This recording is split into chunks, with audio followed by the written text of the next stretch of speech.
Gruff the Grump.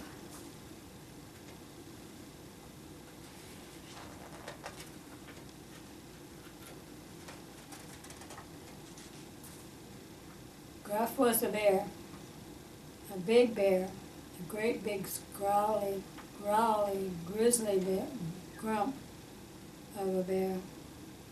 He lived all alone in a musty, dusty old cave where nobody ever came to visit.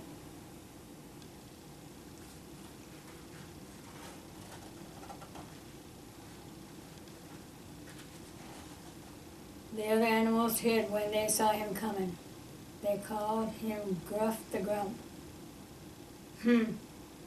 Went the Grump, to show he didn't care.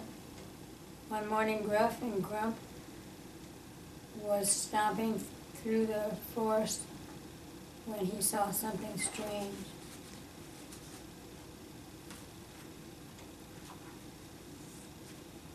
It was a small, upside-down rabbit, high in the branches of a tree.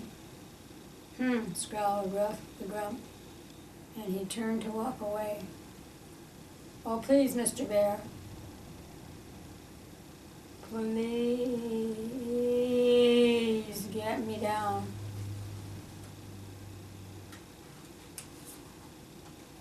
Much to Gruff the Grump's surprise, he found himself lifting the little rabbit gently down to the ground.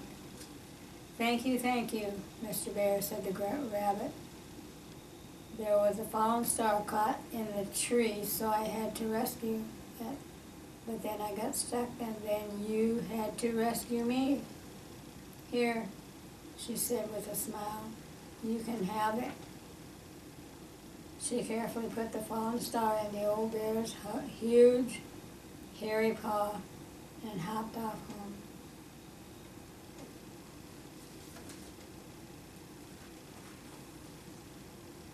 Gruff the Grump thought that the star looked a lot like a leaf, but he took it home anyway and put it in his mantelpiece.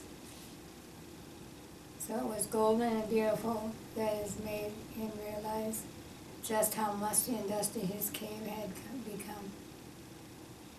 And for the first time in a very long time, he dusted the mantelpiece and brushed away some of the cobwebs.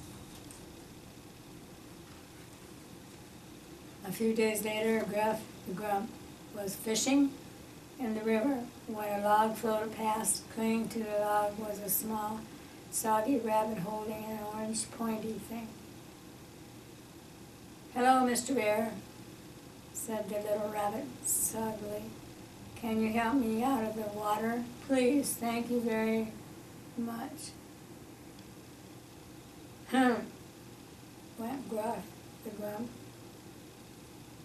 Then he reached over to lift the little rabbit safely onto the riverbank. Thank you, Mr. Bear, said the rabbit.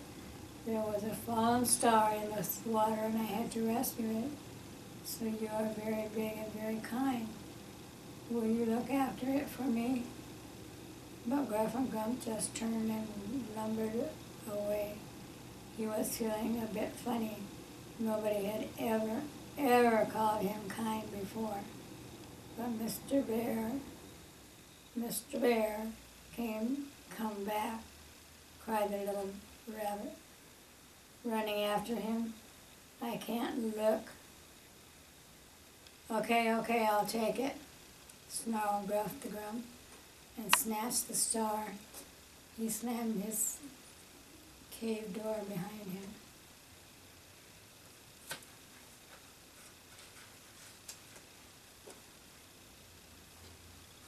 Gruff the Grump put the star on the mantelpiece next to his other star.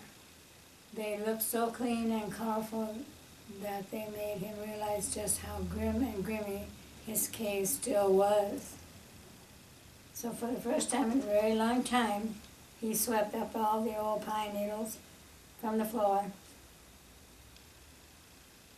Now his cave was very clean, but it was bare and empty inside, and suddenly Gruff felt like a bear who was empty inside too.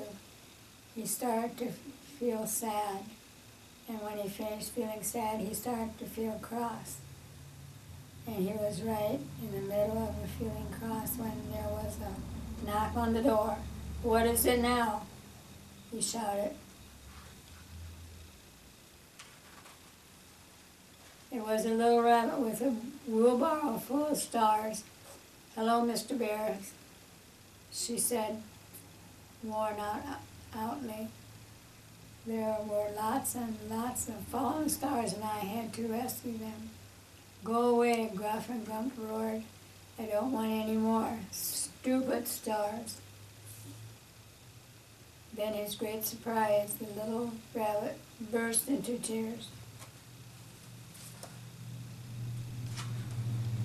Gruff the Grump felt terrible. He wanted the little rabbit to stop crying, but he didn't know what to do. He tried pulling silly faces, but that didn't work. He did a funny dance, but that didn't work either. Then he sat down next to her and said, "I'm sorry I shouted at you, little rabbit. I really am a grizzly old grump of a bear." The little rabbit stopped crying and tried a little smile. And for the first time in a very long time, Gruff the Bear smiled too.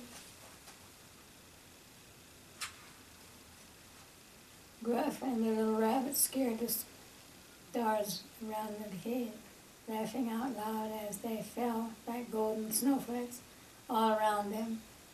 The little rabbit stayed and played with Gruff until nearly bedtime. "I have to go now," she said sadly. "We will come again soon?" asked Gruff. "Will you come again soon?" asked Gruff.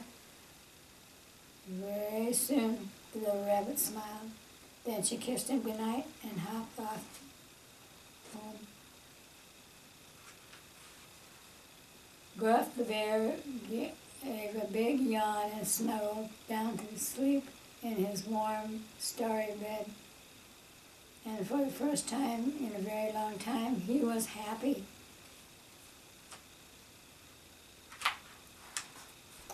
And that is the end.